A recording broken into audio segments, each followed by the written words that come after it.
Other interesting cultural news, you have the Lululemon founder critiquing DEI. Now, again, this is Lululemon's founder Chip Wilson, calling from the New York Times writer Sharon Thaler, and he rips their company's diversity inclusion efforts and saying that don't want certain customers coming in. Now, he says he described their whole diversity inclusion thing as unhealthy and sickly with people in the ads, which it's hard not to agree with them in some case because they are, maybe people would say Lululemon, like many companies, is glorifying morbidly obese people. Now, the silver lining, if you were wanting to try to look at this from a positive perspective, which, again, I'm not too optimistic in terms of intentions these days, or rather, businesses and people trying to do the good thing, but you could argue perhaps this is trying to show people that anyone can now get in shape thanks to these clothes, which, again, you don't need clothes to get in shape. That's like the last thing you need. Even though you need heavy objects, you can do a lot of work just calisthenics, just doing push-ups, this. But regardless, Lululemon now has these advertisements where you have someone who would damage suspension on your truck. Like, this table is a very tough table. I made it myself, handmade in USA. You got about half an inch of epoxy, 150-year-old antique barnwood. I mean, the lugs and the bolts are actually used for bridges. And the feet of the table are pretty solid. They're recycled steel with clear coat. This person that they're trying to glorify, I'd be hard to say if they would break this table. It's hard. I'm really proud of my craftsmanship. I think it's a solid table. I've stood on this table. Granted, this person in the picture weighs probably 3 times more than myself, but they are having many pictures with Lululemon apparel and their logo where they're trying to have this exclusiveness with morbidly obese people. And again, if they're to show the transformation, I think there'd be slightly less controversy. But again, Lululemon's CEO is also saying you're diluting the brand because it used to be exclusively for beautiful people. It used to be for people who are already in shape and accentuating and highlighting the highlights of their body. Now, this, again, everyone is pushing back against him. Now, granted, he has not been CEO for a little while. Now, it looks like he was ousted as CEO in 2013 over a public gaffe that sparked outrage similar to this. It looks like Lululemon is also up to 650 stores, which is quite impressive. And he says that the company, quote, becoming like the Gap, everything to everybody, unquote. Which, again, there's a little bit of sad truth in that statement as well. A lot of brands have done this throughout time, including Mercedes. I mean, a lot of people think Mercedes is a premium brand, German engineering, really expensive. I checked this morning, they have an SUV that starts sub 40 grand. So for sub 40 grand, you can get, and you have a Pulse presumably, and you got modicum of good credit, you can get an SUV made by Mercedes. Which, I mean, when I was, back in my day when I was a youth, my perception of that brand was much more expensive, much more of a premium price point, and they did have higher price points. So it is interesting to see. And granted, they were able to achieve a greater market cap and sell more vehicles because, again, you have a more diverse portfolio. You have entry-level vehicles that are, sub 40 grand. You have some that are over 200. And you will sell more vehicles, but you could also argue they're tarnishing the brand, making it less valuable. It's not as premium because, again, they do have that cheap entry-level offering. Now, when asked about the comments with the actual pictures that they're showing in the marketing materials from Lululemon, Chip Wilson said, quote, quite frankly, some women's bodies don't actually work for Lululemon pants. That was when people were asking, they call it a defect. Well, I'm sure a lot of gentlemen enjoyed it. It was when the tights were being recalled because they were too sheer because you see through them too much. And he said, quote, it's really about the rubbing through the thighs, how much pressure is there, added during the interview. And then, of course, Lululemon said Chip Wilson does not speak for Lululemon, and his comments do not reflect the company's views or beliefs. Now, Lululemon said, quote, we have made considerable progress since launching our... Well, I don't know if let me reset this quote because maybe they just want to sound fancy. They switched up the words.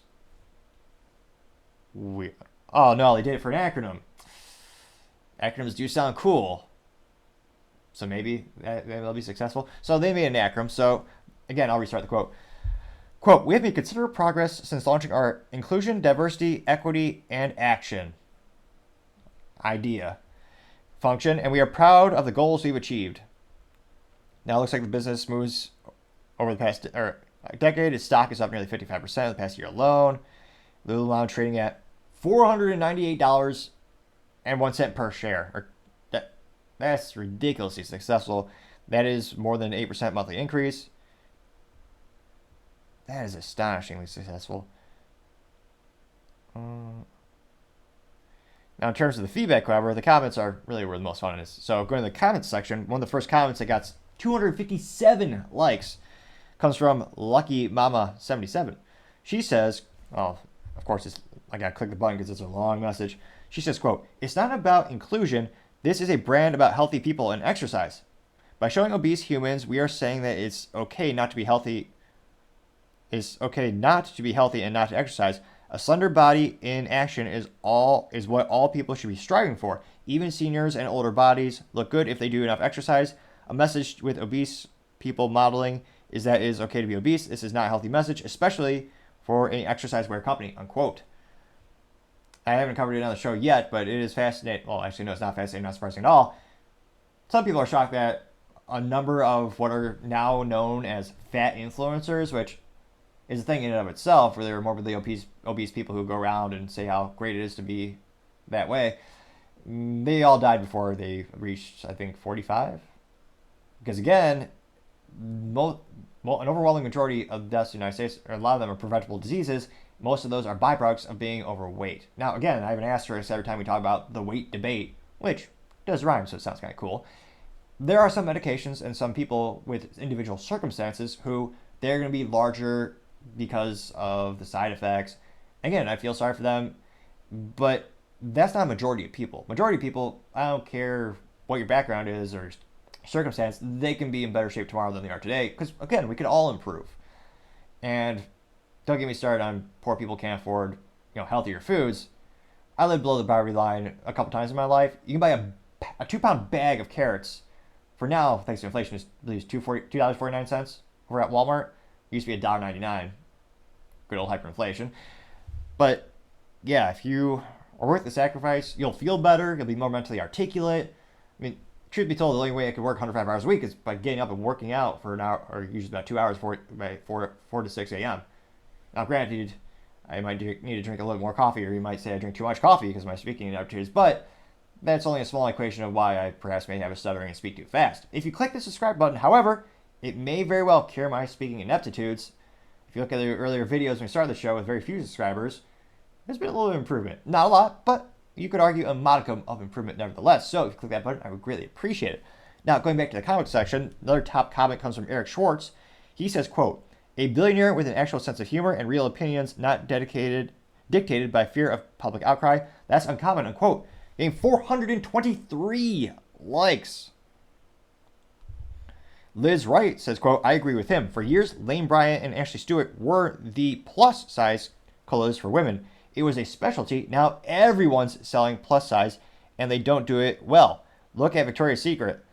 I couldn't get a bra size in my size, and they didn't sell up to 40, but Lane Bryant did sell above 40, and other brands did, and they did it well. Now everyone has a plus 40 size, and some of them don't do it well, and some of them cheapen the material. Let the specialties stay specialties," unquote. Getting 79 likes. Old Miss Rebs says, quote, "Dominoes keep falling, and then there were sanity and order restored," unquote. Getting 46 likes. Miss B says, quote, "He's not wrong. Good for him saying the quiet part out loud," unquote. Getting 126 likes. One Nation Under Fraud says, quote, "I'm a woman and I 100% agree with him." Strike that. She 1,000% agrees with him, unquote. That got 147 likes. I Love America says, quote, "What Lululemon founder Chip Wilson says is great. It shows that he really respects women's bodies, not the contrary. He didn't say that women who don't look good in tights are ugly. He really saying that he'd rather have a woman look her best than buy his product," unquote. Getting 26 likes. Well, they use different spellings, so it's not really funny. D's balls, SAQ. He says, quote, "God bless this man for speaking the truth. I'm so tired of diversity and inclusion. It's just a huge farce," unquote. Getting 168 likes. And interestingly enough, an overwhelming majority of the comments on the New York Post article are all in agreement. Now, if you go to other sites like LinkedIn, that is an entirely different beast. That seem to be much more left-leaning in terms of the audience and the, well, perhaps not the audience, but the people who are speaking out on the platform. We saw this effect when we talked about the president of Harvard, Gay, stepping down when they found out she had a lot of plagiarism under her belt. Ironically, she apparently even she plagiarized her own resignation paper, interestingly enough. Now, again, I think, look at all the controversy. Really, I think the main point of contention is really the people who are unhealthy that we could argue they're glorifying because they're overweight. But again, the thing is, in terms of will businesses, what will they really do? I mean, they have record sales. Their stock is doing phenomenal. So it's interesting. Well, Victoria's Secret lost about $1 billion when they started to have models that were obese as well as men, or trans women or trans men. They had a trans representation in their modeling department for Victoria's Secret. They lost about $1 billion compared to the same time period a year ago when they did not have that. So for Victoria's Secret, they shot themselves in the foot. One could argue worse than Ron DeSantis shooting himself in the high-heeled boot. But in this case, I mean, the sales are going up. The stock is doing ridiculously good. I don't know if there's a compelling reason for them business-wise to stop. You could argue the value of the brand is going down, or just the allure and perhaps the prestige of it. But let me know in the comments, do you think they'll ever stop with those types of models in terms of the representation and the marketing for Lululemon? Or do you think they'll double down? Do you think it's helping or hurting the company with their overall brand reputation? As always, I appreciate the comments, and I'd be fascinated and looking forward to hearing what you have to say. Thank you, everyone, for taking the time to tune in today. Again, I'm trying to get to 4,000 subscribers by the end of January, so if you click that button, I greatly appreciate it. Also, leaving a comment is a great way to give me some additional feedback on how I can improve the show, make it better and better. Lastly, don't forget to take time to tell your family, tell your friends, tell your coworkers, heck, tell your enemies, tell anyone and everyone. Just stay safe and fight the good fight.